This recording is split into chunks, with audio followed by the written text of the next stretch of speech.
Okay, so there's been an awful lot of talk about buckets and storage devices and containers. We've found these particular buckets and we've put them on our website to sell them. They have what's called a ratchet lid. So this has a little switch, if you will, that locks into here, and a rubber gasket, a silicone gasket on the inside. So what happens here is that when you screw this lid down, it actually locks in place, and it doesn't become undone until you decide to undo it. So when you press on this little lever, then you can unscrew it. But when it's ratcheted down, it won't move backwards. So this is a real handy little bucket. They're easy to get in and out of. But now the question still remains, when this bucket is full of one product, you still have all of that one product to eat when you open it. So the reason that we chose to vacuum pack stuff is to keep things fresher longer and keep things in a more manageable size. The buckets are great for doing things to keep rodents out of them, or for storing multiple packs of different kinds of food. Now I recommend that you keep one bucket with several different kinds: rice, beans, some flour, something that you can use or rotate. Or if you have one bucket that's set up that way, if you have a situation where you need to travel with it, you grab one bucket that has a variety of things in it so you're not stuck with the same, 50 pounds of the same type of thing. So once again, we're going to take a paper bag. I like to reinforce the bottom of the paper bag with a little piece of tape. So I cut off a piece of tape, put it on the bottom of the bag, and then we use the 50 pounds of rice to fill up the paper bag. And I like to use paper bags because you can pull the air out of the paper bag, and the paper acts as a pad to the inside of your vacuum bag. So in this case, we're going to fill up with enough of this particular rice, and I got this rice because it's some that I hadn't had before.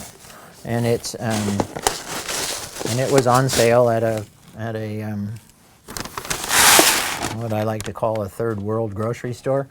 They have a variety of different kinds of food that you don't find in your Safeways and QFCs, and they're always a lot less expensive because they tend to deal in larger quantities or in bulk. So this time we're going to put in, and I like to use about a half a bag of beans or rice, and you can weigh these out so you know exactly how much you're getting. That's entirely up to you.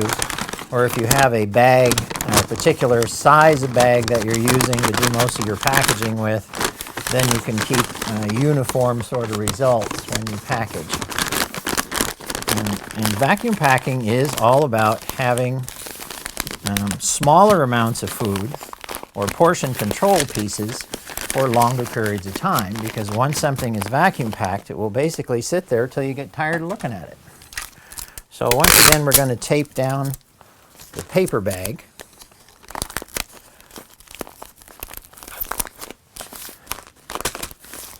And keep it in a nice shape.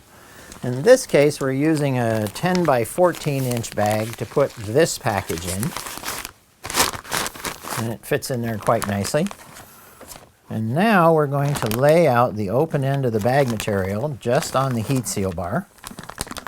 Or not just on the heat seal bar, but into the vacuum channel. And we're going to use an automatic setting this time because we want to suck out the maximum amount of air that the machine will evacuate.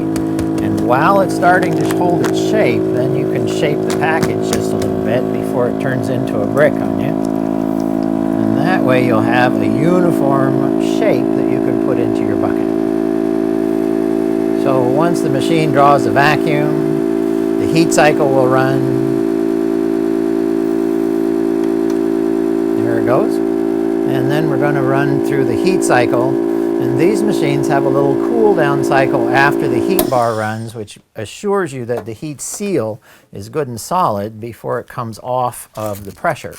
So now you've got a vacuum packed brick that you can then place into your bucket so that you can keep it airtight, free of light, and stored for a longer period of time.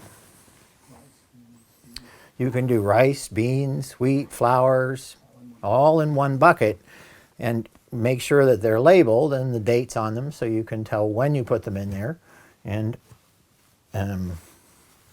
bon appetit.